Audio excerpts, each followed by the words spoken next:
Hello students.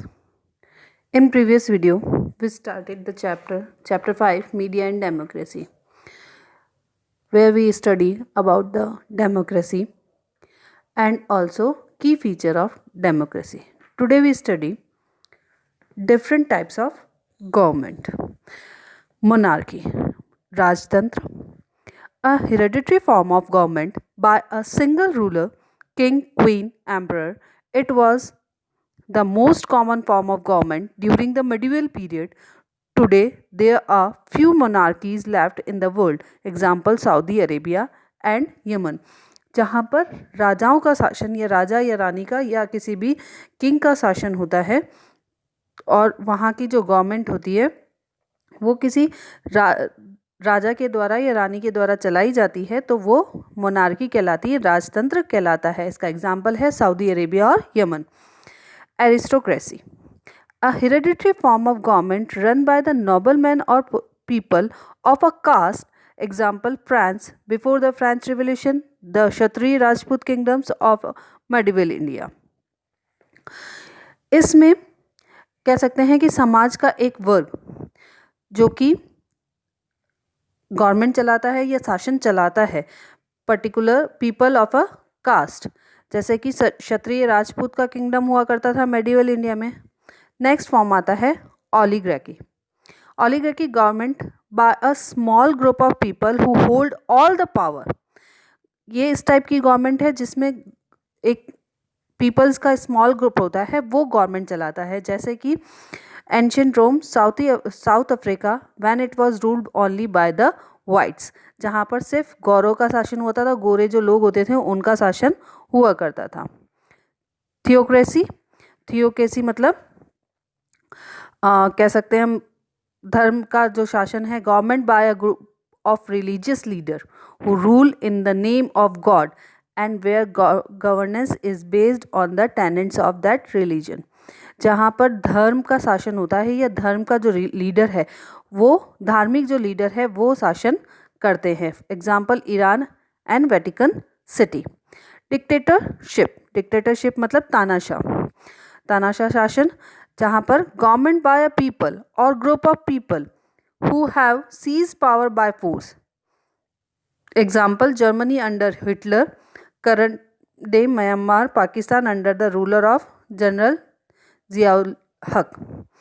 वो government जहाँ पर कि गवर्नमेंट की पावर को सीज कर दिया जाता है, बंद कर दिया जाता है या रोक दिया जाता है बाय द फोर्स, ताकत के थ्रू या फिर आर्मी के थ्रू, तो वो डिक्टेटरशिप कहलाती है. जनरली डिक्टेटरशिप में क्या होता है कि सेना का अधिकार हो जाता है पूरे गवर्नमेंट पे.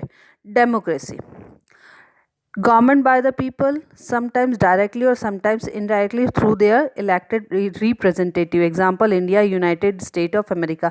डेमोक्रेसी के बारे में हमने पहले भी पढ़ा है कि डेमोक्रेटिक गवर्नमेंट क्या होती है, लोकतंत्र गवर्नमेंट क्या होती है, जिसमें लोगों का शासन होता है या उनके रिप्रेजेंटेटिव का शासन होता है. नेक्स्ट आता है कॉन्स्टिट्यूशनल मोनार्की. एक तो हमने देखा था मोनार्की में जिसमें राजा का शासन होता है, राजा या रानी का या फिर शाही परिवार का शासन होता है. कॉन्स्टिट्यूशनल मोनार्की का मतलब होता है कि जहाँ पर वेयर इन अ किंग और queen head of the state, जहाँ पर किंग और क्वीन हेड होते हैं स्टेट के, while an elected parliament ensure that the power of the monarch is clearly limited. उसके साथ ही इलेक्टेड पार्लियामेंट भी होती है, मतलब लोगों के रिप्रेजेंटेटिव भी वहाँ पर काम करते हैं, पावर में होते हैं, और किंग और क्वीन की जो पावर होती है वो लिमिटेड होती है. And the people are assured basic human rights, और पीपल्स को श्योर किया जाता है कि उनके बेसिक ह्यूमन राइट्स जो है वो उनको मिलेंगे. जैसा कि अभी इंग्लैंड में हम कह सकते हैं कि कॉन्स्टिट्यूशनल मोनार्की है. You would realise that why the oppressed people in the monarchies and dictatorship have chosen to revolt and choose democracy. This form gives them the choice and freedom to run the government in the popular way. This form gives equal rights to the citizens which help in development of their personality. Democracy क्यों चुनी जाती है monarchy या dictatorship की जगह? क्योंकि इसमें लोगों को अपने सभी को बराबर अधिकार मिलते हैं, इसके साथ ही वो गवर्नमेंट में अपना पूरा भागीदारी दे सकते हैं।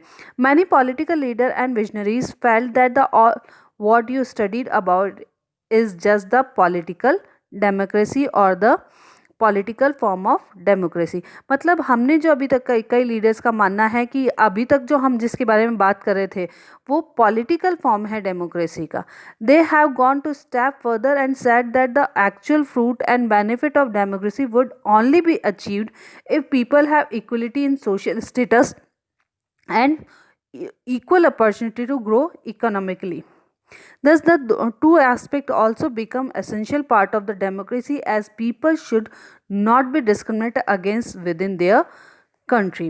उनका मानना था कि अगर हमें डेमोक्रेसी का सही फल प्राप्त करना है या फिर यूं कहें कि डेमोक्रेसी का सही अर्थ में अगर हम देखें तो डेमोक्रेसी तभी सक्सेसफुल होगी जबकि लोगों को इक्वलिटी मिलेगी सोशल स्टेटस में, इसके साथ ही इक्वल अपॉर्चुनिटी मिलेगी economically.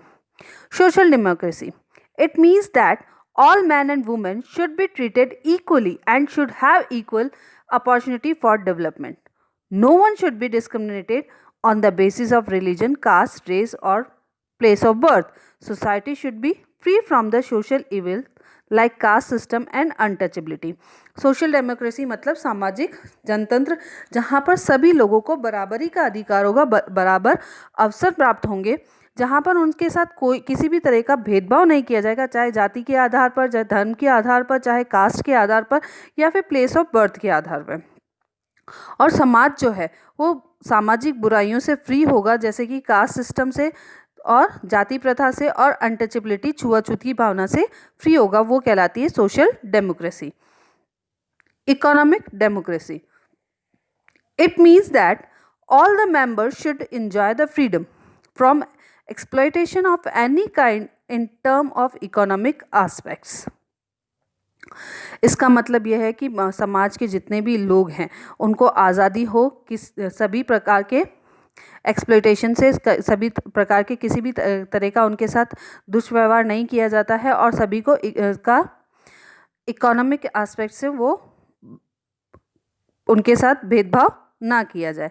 They should have equal opportunity to earn their livelihood, उनके पास बराबर अवसर हो अपने जीवन यापन को जीने के लिए। Equal wages should be given to both man and women, man and women को इक्वल वेजेस दिए जाएं। The landlord and the entrepreneurs should not exploit the workers, landlords जो हैं, जमींदार जो हैं या फिर उद्योगपति जो है किसी भी तरीके से वर्कर्स को एक्सप्लॉइट ना करें, उनका शोषण ना करें। ये है economic democracy. Okay, I think you understand the chapter and here the question answer, so you do it. Okay, thank you.